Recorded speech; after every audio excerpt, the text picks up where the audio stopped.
Now, we will request our next speaker, Dr. Kaushik Ghosh, to present his lecture, Nonlinearity, the Language of Universe. Our next speaker, Dr. Kaushik Ghosh, topic, Nonlinearity, the Language of Universe. Yeah, thank you. Am I audible properly? Can you hear Let me, me first everyone? introduce yourself. Dr. Okay, Kaushik okay, Ghosh fine. Yes, it's great. Yeah. is a position of Assistant Professor in Mathematics in Department of General Science and Humanities. He has PhD in Applied Mathematics and Astrophysics. He has many publications. He has guided many students. He has done a lot of research work and he is an excellent teacher. I think that this topic will be an interesting topic and it's over to Dr. Kaushik Ghosh. Please, sir. Yes, am I audible? Thank you. Yes, Okay, yes. fine. So I begin now. Let me first share.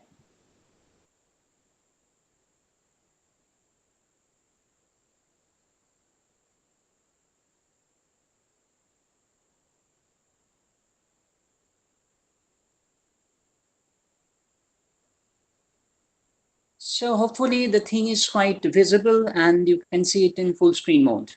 Is it so? Please confirm.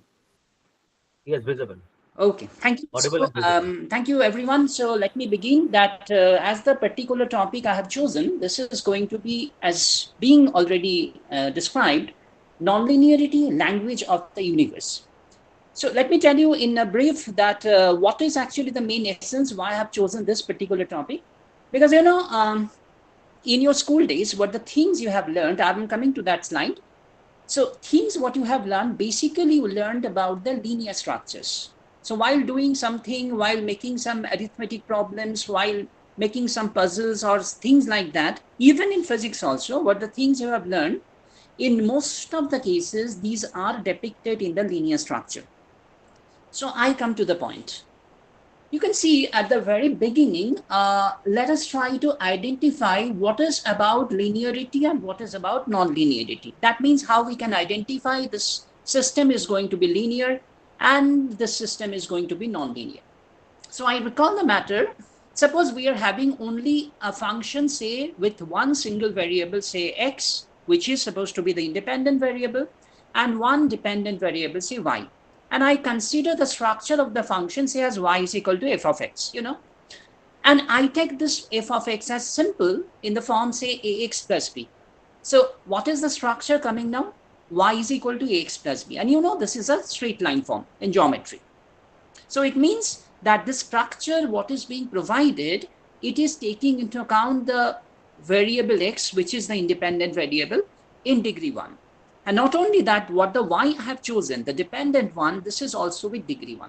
So we are having a kind of mathematical relationship between the variables x and y, what we have chosen. All of they are independently coming with degree 1. So this is the main essence about the linearity. So I just have the generalization in this way. So instead of taking these things as independent variables, let us scientifically call these as inputs. So I have some n number of inputs. Basically, n is minimum 1 and it can be greater than 1 anything, any positive integer. So I choose this particular independent variable, say as x1, x2, x3 up to xn, right? And which was only a single output, which is the dependent variable. When I am talking about the dependent variable, it is depending on the choices of the independent variables or the inputs, and finally it provides the corresponding output. And let us recall this as y. So if I do have a structural formation, like I suppose the summation, you can see that y is equal to, say, w0 plus w1 x1 up to wn xn. The entire sum I have taken. If I do have a structure like this structure is giving me a linear structure. Why so? Because already I mentioned, let me have a generalization here, enhancement of the dimension only. I do have n number of inputs, say x1 to xn, and every one of them, they are appearing with degree 1. And not only in that sense, you are having y, which is at the left hand side, which is your output. This is also with degree 1. So separately, every one of the inputs and the output, they are in the particular degree of 1. And that is why the structure should be supposed as linear. Now we can have some particular cases. For example, if I choose n is equal to say 1, what is happening then? You are having y is equal to w0 plus w1 x1, which is supposed to be a straight line. And you know, straight line is a linear structure in 2 dimension, y and x1 only. If I have this particular dimension as 3, that means I am taking 2 inputs as x1 and x2, and I am taking y as the dependent variable. I can have the structure as y is equal to w0 plus w1 x1 plus w2 x2. And this represents our plane. And what happens after that, you know, visualization may not be possible, but scientifically we can consider these structures also. Suppose we are having any positive integer n equal to 3 or greater than 3. So what should be the generalization of that linear structure? It may be considered as some y, which is w0 plus w1 x1 up to say wn xn. And that n, I have said, it can be minimum 3 or anything greater than 3.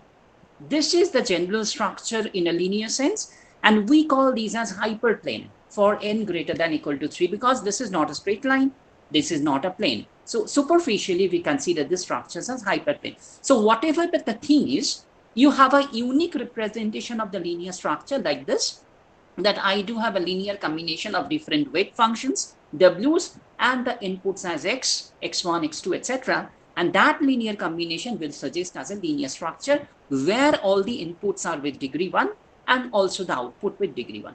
And let me suppose that already I mentioned these w's, w1 to wn, these are supposed to be the weight functions, and these are associated with the different variables x1, x2, etc.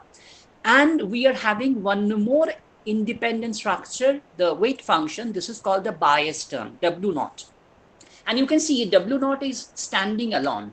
It is not with any one of the x. So it is independent of the choices of x. So it means, for example, suppose in absent of all the inputs, what is the basic initial assumption about the structure? Where the particular structure is lying? Is it at the right hand side of the origin, or at the left hand side of the origin, or exactly at the origin? That can be identified by means of the value of these w0. For example, if I have w0 greater than 0, that means we are shifted at the positive direction from the origin already initially. If we have this w0 less than 0, in absence of all the inputs, we are shifted initially at the left side of these, at the negative zone of this particular domain. And if we have w0 0, that means we are exactly intact in the particular origin form. So these can be the possible things what is happening there. Now the question arises, if I can guess, if I can comprehend what is the linear structure, then what is about non-linearity? There is a problem. Because you can see, I can generally consider a unique structure of a linear form like this, whatever be the n is. But when I ask you the question, what is a nonlinear structure, even in dimension 2, say for example, we are having only one input as x1 or x, I suppose, and only one single variable y as my output or the dependent variable. So I can think of different things. For example, y is equal to ax square plus b. This is a nonlinear structure. Y is equal to ax cube plus b. This is a nonlinear structure. Y is equal to ax cube plus bx square plus cx plus d. This is a nonlinear structure. Even y is equal to a into e to the power bx. This is a nonlinear structure. Y is equal to a cos bx or a sin bx, or even a cos bx plus b sin cx, whatever, or logarithmic function, whatever you take, trigonometric, logarithmic, any transcendental form, any polynomial form, any mixture, everything is possible. So that means we cannot have any general structure about the nonlinearity, whatever be the dimension is. So what we can say? So basic definition is very simple. It's a negative definition, I can suppose, that if a structure is not linear, that means that at least at any position thing is being violated. At least one of the variable is showing some degree other than 1, or some other function, transcendental function or trigonometric function, these are appearing with that variable, then entire structure should be supposed as a nonlinear function. So I guess everyone at the very beginning can understand, can particularize what is a linear structure and what is a nonlinear structure. If that idea is clear, let us now try to understand what is the school day you have learned and how thing actually was falsified in the argument. So I believe this one is my consideration. So I suppose the unitary method. You know, unitary method you learned in Bengali, we call this as Oikik Niyam, right? So I suppose I start from the very assumption of a straight line. And you know, straight line is supposed to be in the form, as we have already denoted, y is equal to say W0 plus W1 x1. And in particular, let us suppose that W0 is 0. So we are taking a straight line, suppose, passing through the origin. So that means if input is 0, I do have the output also 0. I just consider the structure in a particular form like this. So if I do have the structure as y is equal to W1 x1, I suppose two different cases. Let us suppose if x1 is A, this is input provided. I have the output y is equal to B. And in other case, I can see that if x1 is given to be C, I'm getting y is equal to D. So simultaneously, we are having two relations. You know, input-output combination is provided. So we have B is equal to W1 into A. I put the value for x1 as A and y1 is y as B there. And also we have D is equal to some W1 into C, because I put here x1 as C and y as D. So what is happening if you take the ratio of these two results, what we have, I should have then B by D is equal to say A by C. Of course, it's very simple like this. So in other way, I can say D, that result, the final output, or whatever you say there, this is going to be as BC divided by A. You know, that is the standard practice. Take the cross multiplication. It's a very crafted form. I'm getting D is equal to B into C by A. Now, this was not unitary method. Of course, I am taking a straight line form, in particular origin, passing through origin, and we are getting to pair of input output, and I'm telling this particular structure. Now let us make the standard practice of unitary method. How it will work? You know, it is saying at the very first instance, if A is the input, then the corresponding output is actually, so I'm sorry, this is, yes, I'm sorry. If A is the input, the corresponding output should be B. Yeah. So I must just make a mistake. Anyway, so I will just consider, I just have a particular thing. If A is the input, the corresponding output is supposed to be B. I just consider this one. So if input is 1, the output should be then, it should be not exactly this. It should be then, yeah, it should be then B by A. And hence, if the input is now C, the output will be this BC by A. So I think I have made it clear now. So that correction has been made. If A is the input, in the unitary method, let us take the first step. A is the input, the output is B. So if the input is 1, what is the output? It should be B by A. And hence, in the next place, if we consider the input as C, so what would be the answer for the output? It should suppose as BC divided by A, you know. And that is, you know, in the second case, I have already provided that if C is the input there and the second level, my output is D. So that means I should say that D is equal to BC by A from the unitary method also. And I got it earlier from the relationship from the straight line. So it means what we can actually observe, that when I consider the unitary method, it is actually a descriptor of the linear relationship in a particular form. I think all you can understand that the thing what you have learned in the school days, the basic unitary method, or in Bengali, I suppose, Oikik Niyam, this is a crafted linear relationship what we had. Okay. So now let us consider these funny examples. In the school days arithmetic, you consider this type of problems. So I just recall the problem. 10 farmers started working over a cornfield, and they can finish the work by 15 days. Read it properly. And after 5 days, 3 farmers left. So how many days will be required to complete the entire job? So that is the question. And you have solved this kind of questions, maybe in class 7, class 8, like things in those standard. And I cannot provide you any prize to guess the correct answer, because this is going to be an elementary application of unitary method.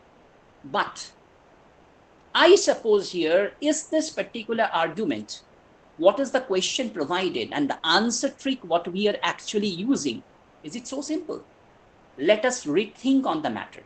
So see, when we are thinking of the answer of this kind of problems, actually we had made these 3 different simplified assumptions.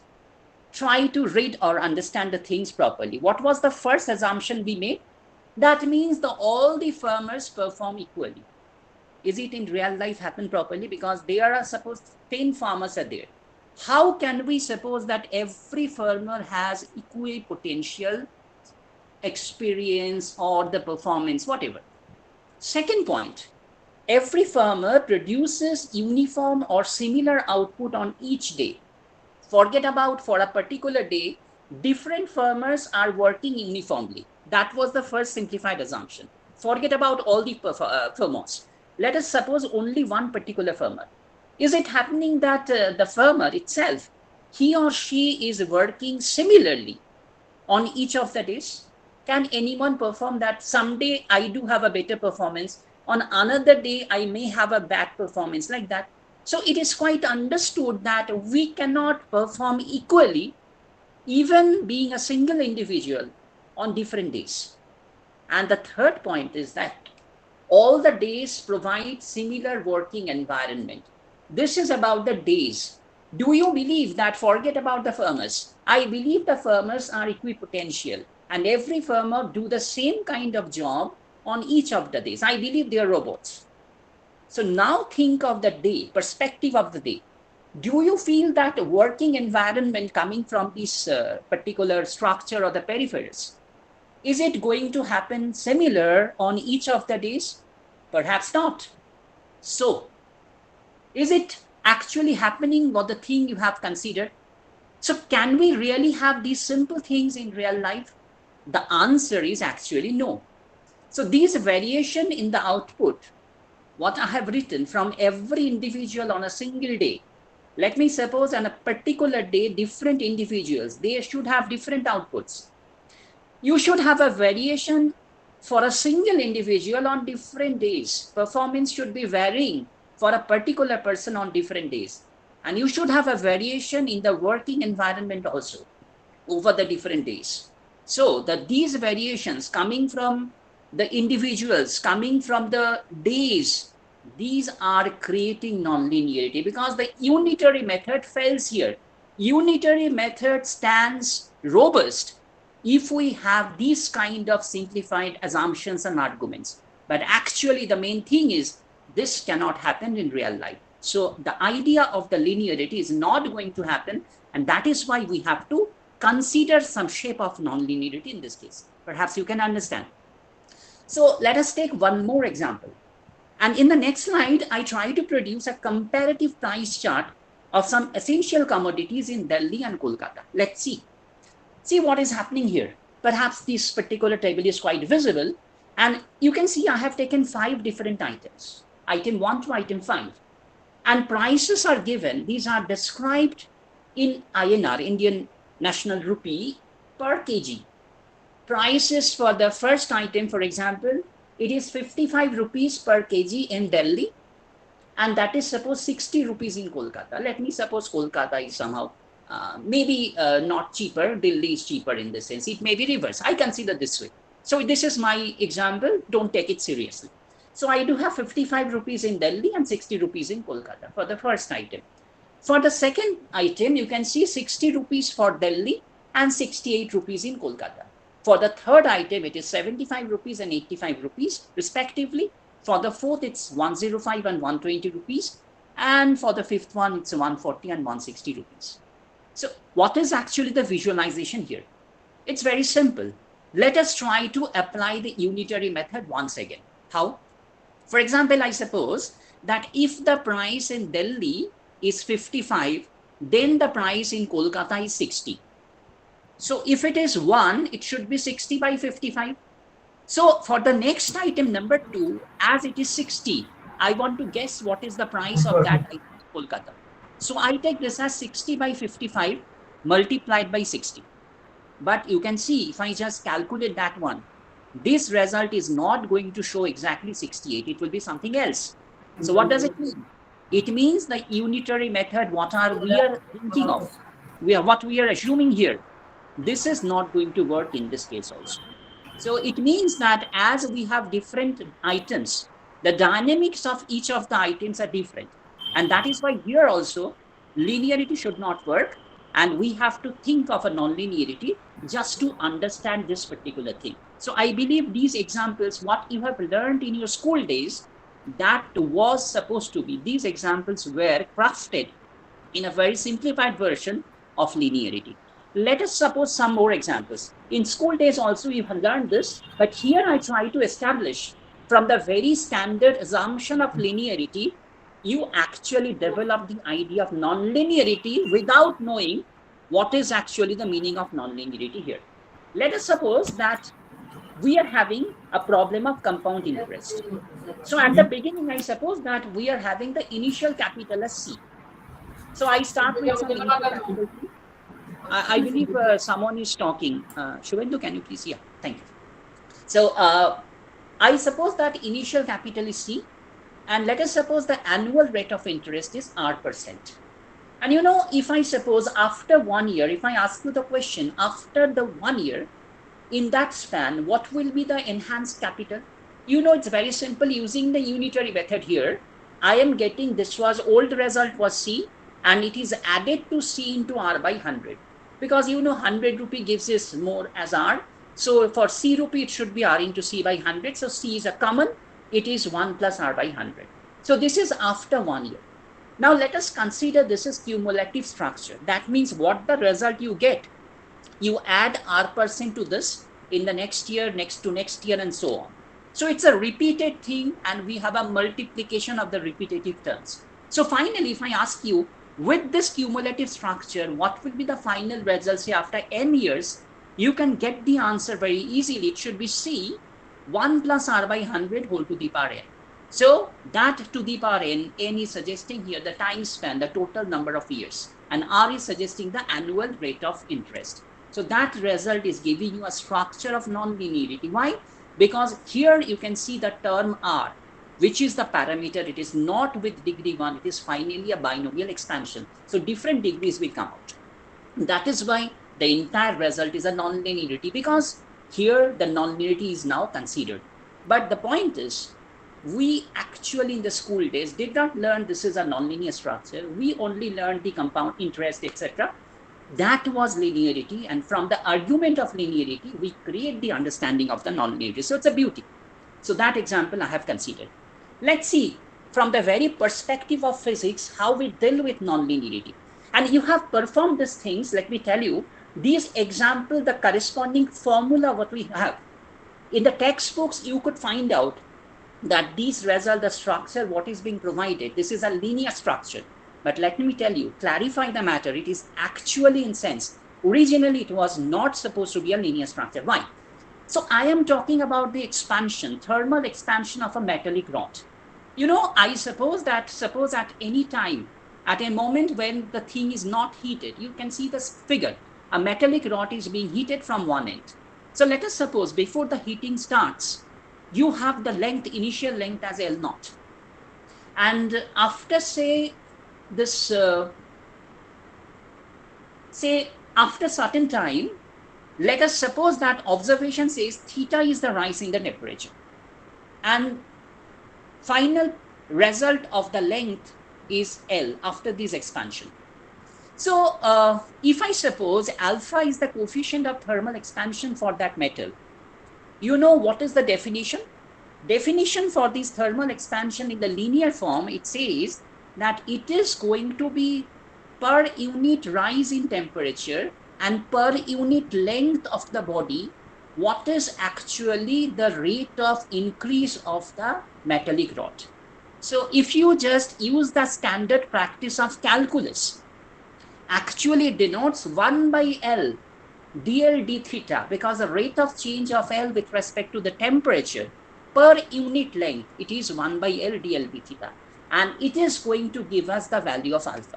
So if you now integrate it properly, I'm not showing the steps, you know, dl by L, it is alpha L d theta, and that will produce dl by L is alpha d theta, integrate that one, and let us assume that the initial metallic rod length was L naught. We can produce the answer as L is equal to L naught e to the power alpha theta. That is actually the basic idea what we have about this expansion. At any particular temperature rise, the answer is L, which is given by the initial length L naught multiplied by e to the power alpha theta. But what happens here? In reality, you can find out the alpha is so small. 10 to the power something minus order. You know that. For different metals, we have a very small result. So in a moderate temperature rise, you can think of the expansion of e to the power alpha theta. You know what is that? 1 plus alpha theta plus alpha square theta square by 2 factorial, then alpha cube theta cube by 3 factorial, and so on. So what happens to this? If you take alpha square, cube, etc., these terms are going to be so small, so that we can neglect those terms. But let me tell you, this is a warning. If the temperature rise is moderate, then only I can suppose this structure. That means I can represent or approximate the answer up to the linear term L is equal to L naught 1 plus alpha theta. But sometimes suppose theta, the temperature is actually having so high temperature. Suppose I can suppose that the metal can sustain that temperature if I believe that one, and the temperature is very high. So square of that temperature multiplied with a small number alpha square may sometime provide you a decimal place which is to be considered. So maybe it is a true version that may not be always it is alpha naught is equal to multiplied by 1 plus alpha theta. Maybe some alpha square theta square by 2 term can appear in certain cases. But in general practice, in real senses, in most of the cases, what happens? The structure shape looks, which is comfortable. That means your alpha square theta square term is so small. That is why we make this linear assumption that L is equal to L naught 1 plus alpha theta. And you have seen these examples in the textbooks. This particular model is being visualized in the textbooks. But the reality is this one. I think all you can understand, there is a basic non-linearity, but we comprehend these simplified version in a linear form. Let us have one more example in this case. We know all about the Newton's law of motion.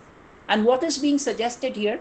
That Newton's law says that force is mass time acceleration. So if I take F as the force and mass is m for a body, a is the acceleration, and I suppose the mass is fixed. I'm not talking about the rainfall, because when a raindrop is falling down, it acquires some mass in between. Let me consider, skip it side, and I just consider only a matter that m is fixed. So for a fixed mass, what happens? F is proportional to a.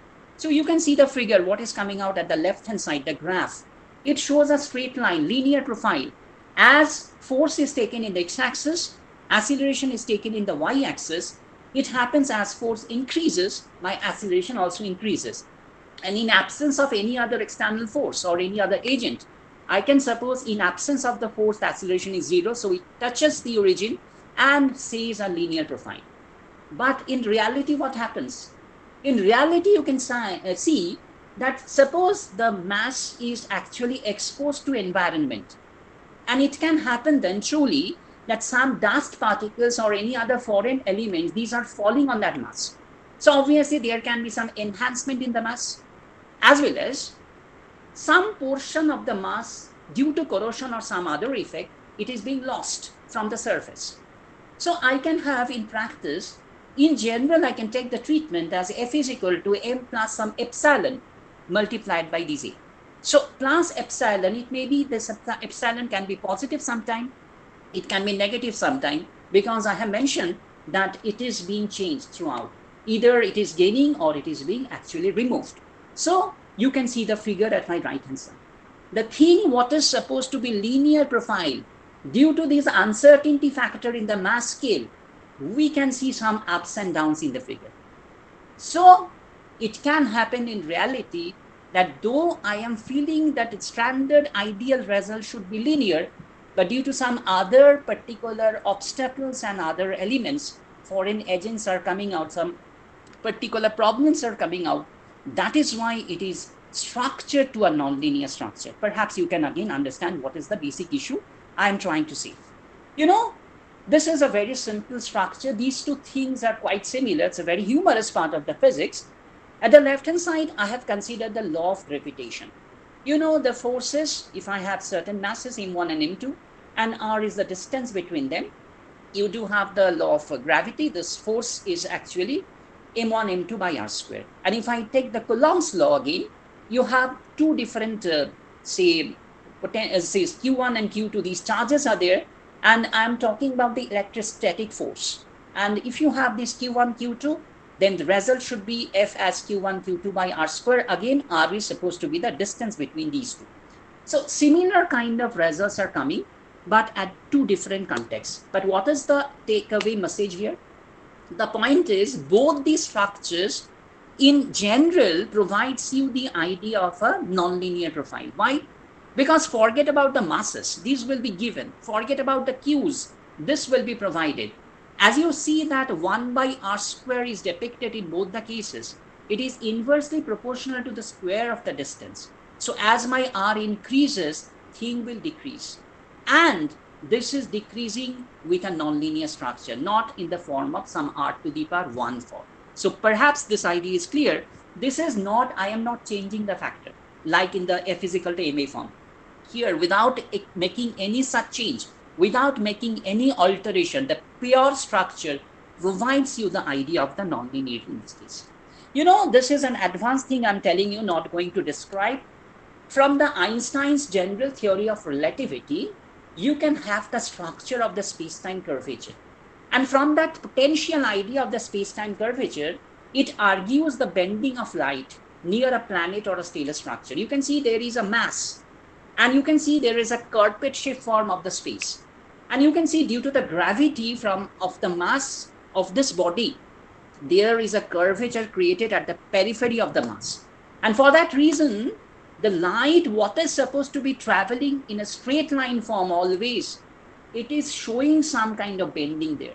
And it is actually coming. You know, this particular thing was mathematically calculated by Einstein in his structure of general theory of relativity. And it was proved by Eddington, one famous astrophysicist. At the time of solar eclipse, he calculated what is the bending of this light. And he got the idea that practically what the result of the bending is coming out, this is absolutely equal to the mathematical prediction of Einstein. So this is the beauty of the structure. Even you can see, due to the presence of gravity, light is bending. So there is actually a nonlinear structure there also. So I think of, let me come to the aspect of some biological form. And even in the case of, in physics also, you learned about the decay, but decay was supposed to be in minus negative form. Let me take in a positive form. At the very first case, I consider the growth of bacteria. And growth of bacteria may be supposed as the rate of increase of bacteria number is proportional to the number of bacteria present at that moment. So I can consider the structure as dn dt. If I consider this is the rate of change of n, is proportional to n in a positive sense because it is increasing. And let me suppose this variation constant as alpha. So if you integrate that matter at time t, you will be having n is equal to, after integration, n naught multiplied by e to the power alpha t. And I suppose at time t is equal to 0, when I start my counting, I consider the initial number of the population, the size of the population of the bacteria is n naught. So that is the structure. From the very basic, this is you will be learning this structure of the differential equation, might be in first or second semester. But what the thing I'm telling you at this moment, this is a very simple linear differential equation. But from this linear differential equation, the result is generated with highly nonlinear, because exponential function is highly nonlinear result. Okay. Even you consider the human population count. And in absence of any such other constraints, because so many constraints can come, I'm not talking about anything else. Let me only suppose the birth rate and the death rate. And I suppose at time t, the number or the population size is capital N. So I can have dndc is equal to bn minus dn, where b is the birth rate per individual per unit time, and d is the death rate per individual per unit time. So it should be bn minus dn, birth minus death multiplied by n.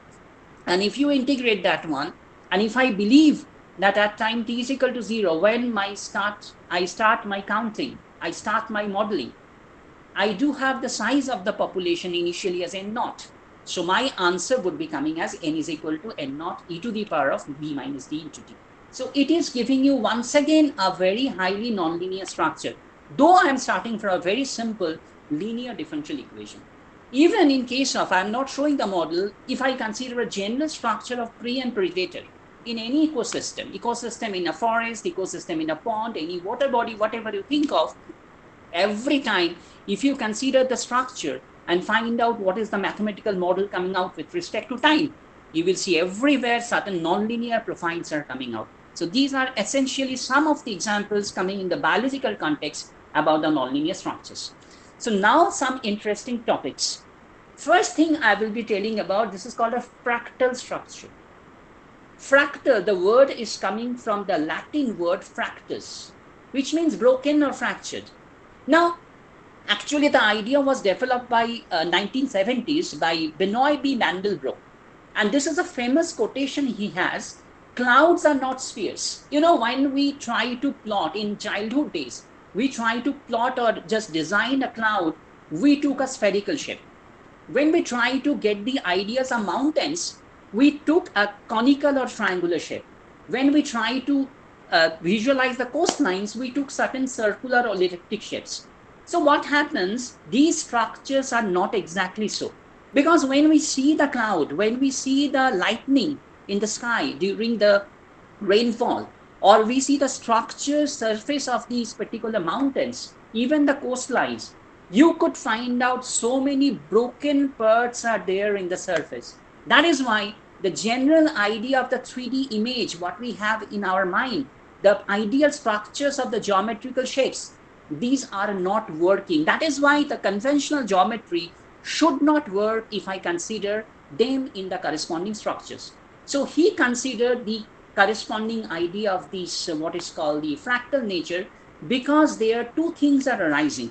One is very irregular shapes are coming around the surface, and second is there is a beautiful self-similarity. Let me see this figure.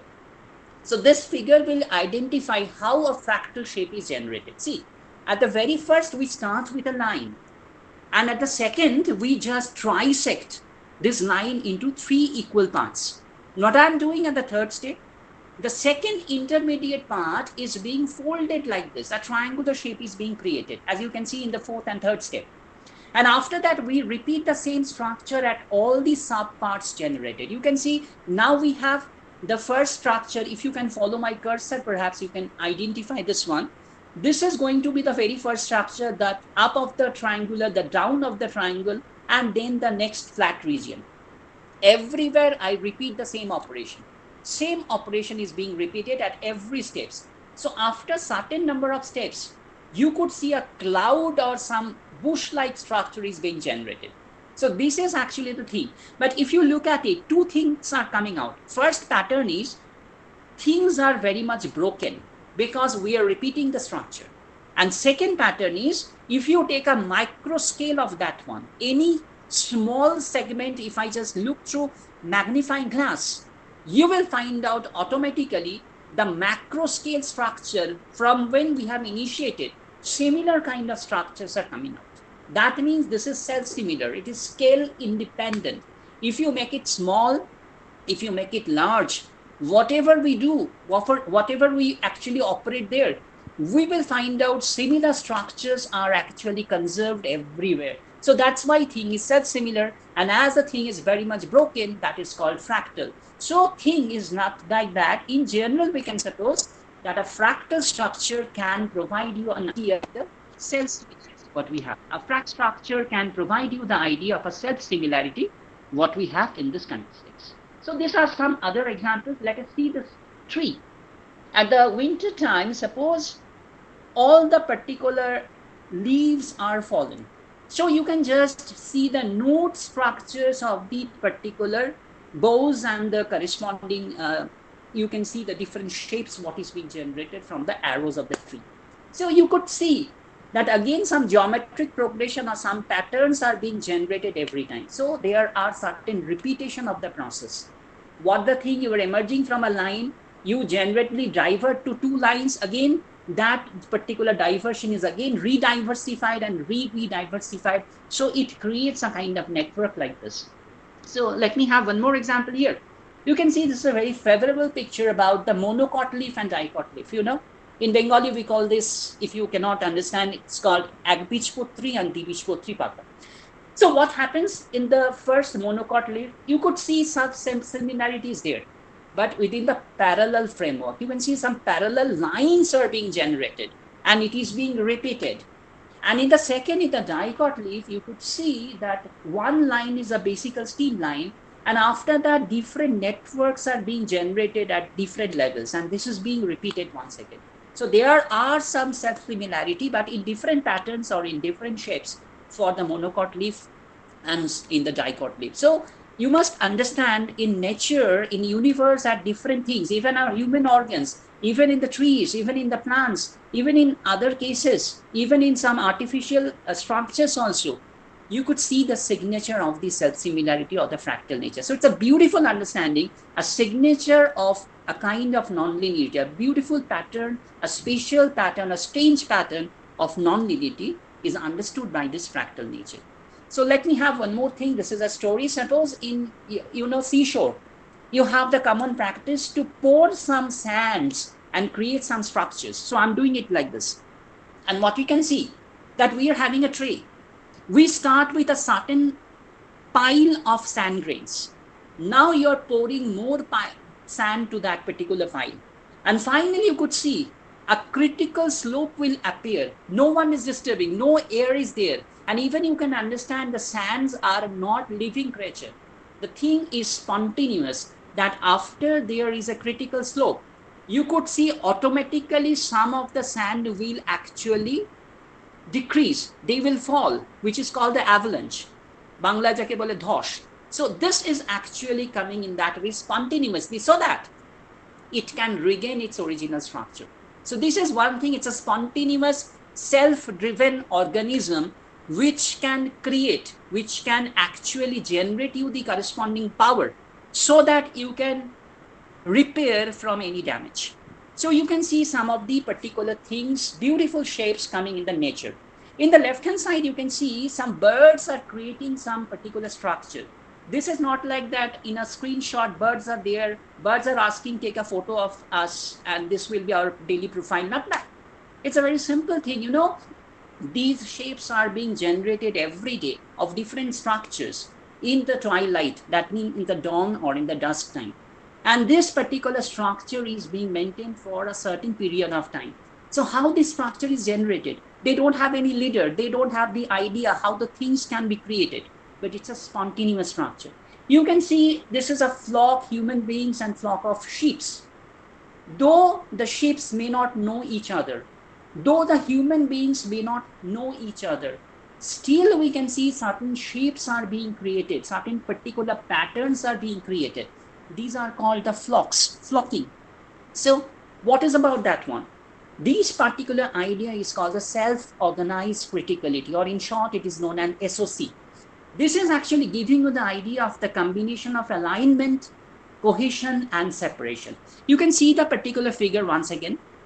Alignment is required just to continue the particular structure, the particular pattern of flow of the birds. Cohesion is required because you have to maintain a relative distance. And there should be some separation, because if one bird is falling to other, there will be a particular loss in the rhythm. So, these things are quite generated. This is showing some kind of spontaneity. These examples, what we have, these are supposed to be self-organized critically. Let me have one more example. The girl, you can see she is actually trembling in the winter season. Maybe she is not having proper winter garments. So this is called homeostasis treatment. Homeostasis treatment. What is the meaning of that one? It's not like that the girl is acting. It's a spontaneous process. As she is shaking her body, continuously some amount of heat being generated in her body so that it can fight back to the environment, with the environment in this way. So this is the point what I'm saying about. These are spontaneous processes, naturally driven system what we have, so that if something happens to you, you can self-sustain the matter, you can go back to the original system somehow, and you can recover. These are supposed to be the cases of SOC, self-organized criticality. And as a nonlinear structure, this pattern is very much essential and you have to learn it properly. So now I will have the idea of the chaos. You know, chaos means it's coming from the Greek word chaos. It means empty space. But the meaning what we have from the Greek root and actual meaning of the chaos may not be similar. But what is actually in mathematical sense, what do we mean by chaos? Chaos means somehow I do have a system and I can see that the system is actually having a very much sensitive dependence on the initial condition. These things can happen. You can see in the left hand side, I have taken care of a turbulent flow. In the sea, you have different turbulence. In the air jet, you do have different turbulence. These are supposed to be one chaotic example. But let me just have the idea in simple way from the right hand side. What the thing I am trying to demonstrate here, suppose I have two fingers. The finger, I don't know whether my video is on or not. Let me check. If my video is on, then I can show you what is actually the main. Yes, my video is on. So I am trying to show you two fingers. I think my fingers are quite visible.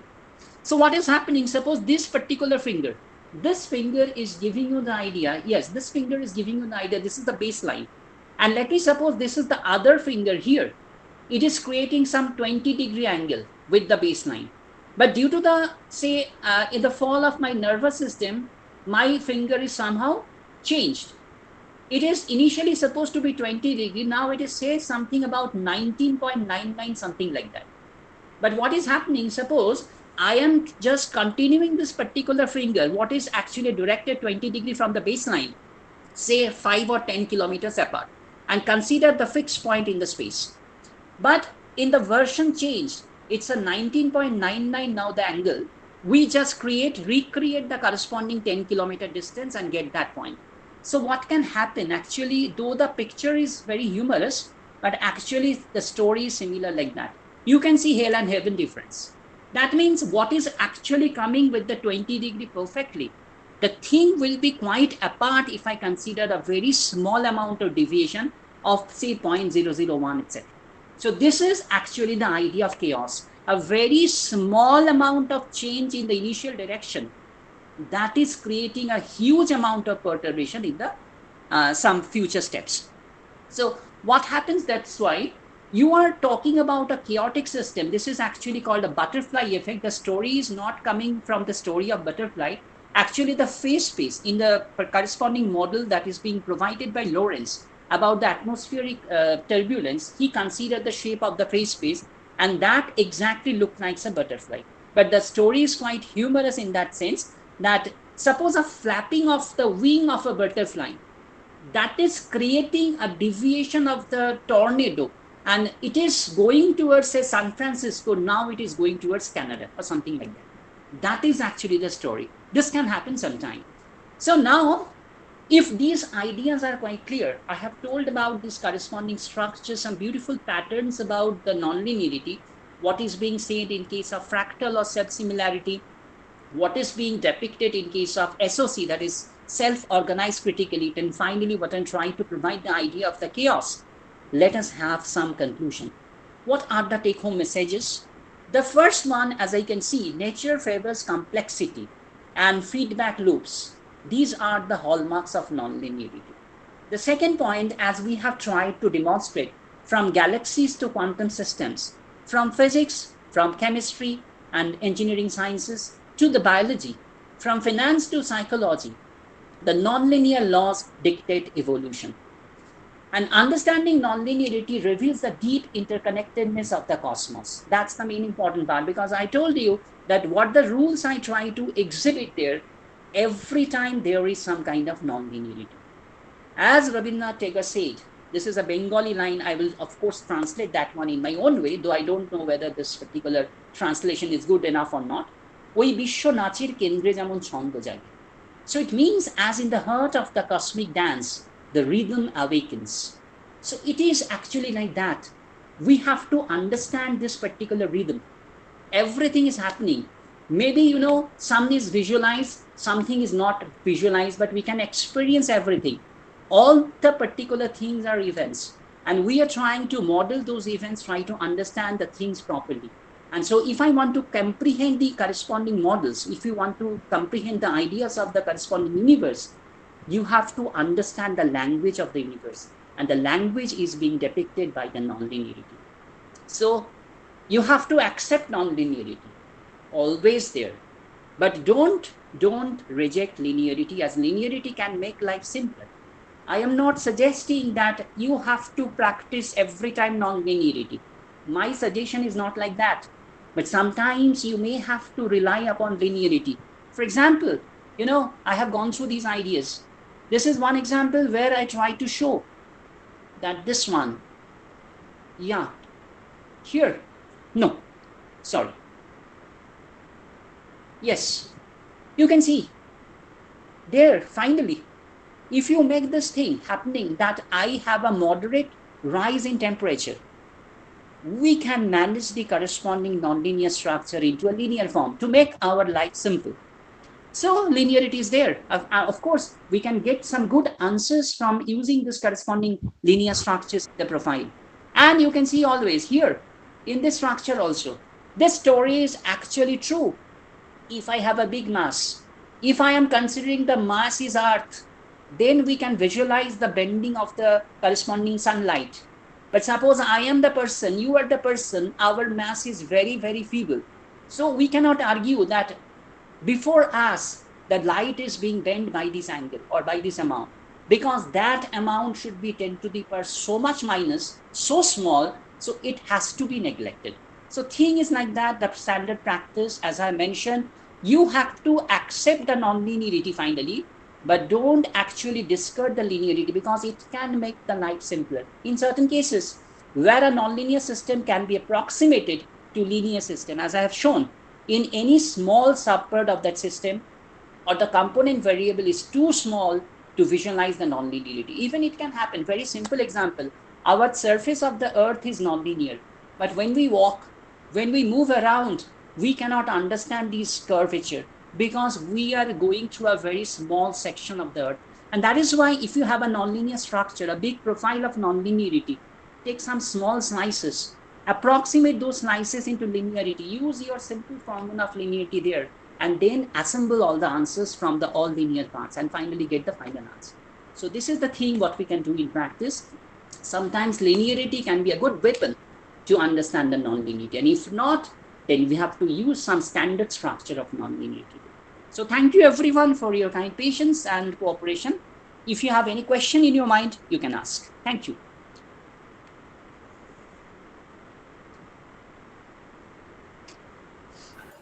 Students, you have any questions, you can ask. So if you don't have any questions, then our sincere thanks to Dr. Kaushik Ghosh for such a fascinating journey into the world of nonlinearity. The way you connected abstract concepts with the underlying language of the universe has opened up new dimensions of thought for us. It was not just informative, but truly inspiring, and we are leaving with a deeper curiosity to explore more. Thank you for sharing your vision with us. Thank you so much. Thanks again, Dr. Kaushik Ghosh, for such a pleasant presentation. And with this, we conclude our session.